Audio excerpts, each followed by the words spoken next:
In building wealth, the first step is to define enough. It's a personal target that brings focus. This book, Wealth After 40, provides a clear plan to help you get there. For most people, enough is never clearly defined, so the chase never ends. More income, more pressure. But what if the problem have enough? It's that no one ever taught you what enough actually looks like.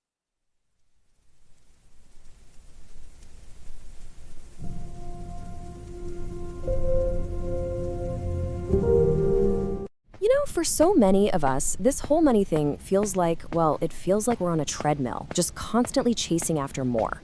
But what if the real goal wasn't more? What if it was just enough? In this explainer, we're going to dig into that idea, how figuring out what enough actually means for you can bring a kind of financial peace you might not have thought was possible. So let's just start with the biggest question of all, right? If you could tune out all the noise, what your neighbors are doing, what you see on social media, what does financial peace actually look like for your life? And this isn't about some magic number in your bank account. It's a feeling. And we're going to unpack what that feeling is all about. Okay, so the first step on this journey, it's a huge mental shift. It's all about completely redefining what wealth even means. We're talking about moving our focus from what looks good to everyone else to what actually feels good for you. Just think about it for a second. Luxury versus security. Luxury, that's the stuff you can see. It's the nice car, the fancy watch. It's designed to impress other people. But security? That's totally invisible. No one sees your emergency fund. No one knows you're debt-free. One is for show, the other is about protecting yourself. So which one do you think really feels powerful? And this quote, it just nails it, doesn't it? It's so tempting to get caught up at impressing people, but real financial maturity, that deep sense of being a grown-up with your money, it's all about building a foundation that's going to protect you and your family when life, inevitably throws a curveball your way. But what does security actually feel like day to day? Well, it's paying your bills without that knot forming in your stomach. It's when the check engine light comes on and your first thought is annoying, not catastrophic. It's having the freedom, the actual power to say no to a toxic job because you can. It's sleeping through the night. That is what real wealth feels like. So here's a little question to put in your back pocket. The next time you're about to make a big purchase, just pause for a second and ask yourself this. Is this thing actually going to improve my life? Or is it just about improving my image? Being honest with yourself right there, that can change everything. All right, this leads us to what is, honestly, a huge source of financial stress for almost everyone. The gap. The gap between the life we thought we'd have and the one we're actually living right now. I mean, think about it. Where do these crazy expectations even come from? We look at what our parents had, we see what success is supposed to look like in movies, we scroll through these perfectly curated lives on social media, and we build this ideal timeline in our heads. But reality is messy.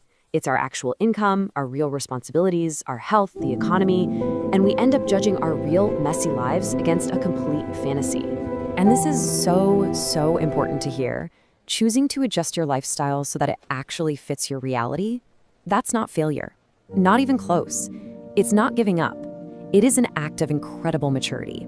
It's consciously choosing peace over pressure and choosing to build something sustainable instead of living with constant stress. Now, this whole way of thinking gets really powerful when we start talking about retirement. It's time to kind of throw out the old playbook and get real about what a sustainable and actually enjoyable future could look like. You know that fantasy of retirement we're all sold? The one with endless beaches and zero work? Yeah, for most of us, that's not the reality. And that's okay. A realistic, modern retirement is all about adapting. Maybe it's a little part-time work you enjoy or a small side hustle. It's about finding a slower, more flexible way to earn. That's not a failure to launch into retirement. It's just smart, realistic planning. So the first really honest question you gotta ask yourself is this: am I on a path where I can rely only on my savings? Or realistically, will I need some kind of ongoing income? Just being brutally honest about that one question makes everything else so much clearer. And then you gotta dig a little deeper. What do you really want your life to look like then? Is it about globe-trotting and fancy restaurants? Or is it maybe simpler? Is it about having less stress, more time with grandkids, and the freedom to pursue a hobby? Knowing your true priorities is what defines your goal. And what's interesting is, for a lot of people, the priorities start to shift.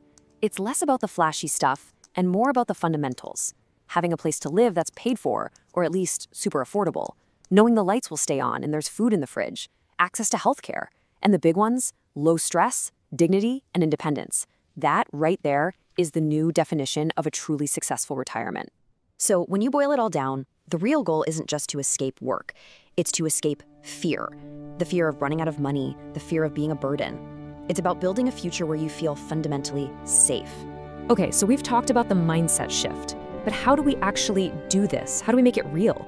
Well, it all starts by setting financial goals that are deeply personal, goals that are designed to bring you peace, not just more pressure to perform.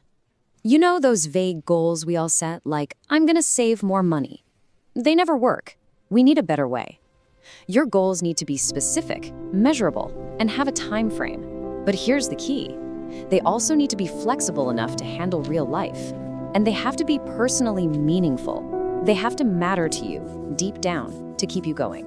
So what does a goal like that actually look like? Well, we're talking about the building blocks here. Things like saving up just a small emergency fund to start, chipping away at that high-interest credit card debt, getting to a place where you can cover your basic needs without having to borrow. These might not sound super exciting, but these are the goals that build an actual foundation you can stand on. And when you start setting goals like this, something amazing happens. It stops feeling like punishment, like a strict diet where you can't have any fun. Instead, every dollar you save, every bit of debt you pay off, it feels like you're building a fortress around yourself. It feels like protection. I want to leave you with this last thought because it really reframes everything. Maybe getting older and building wealth isn't about proving to anyone how successful you are. Maybe it's about building a life that you can actually sustain, a life that feels good and secure from the inside out. And that really leaves you with the most important question of all. What is it that you are trying to sustain?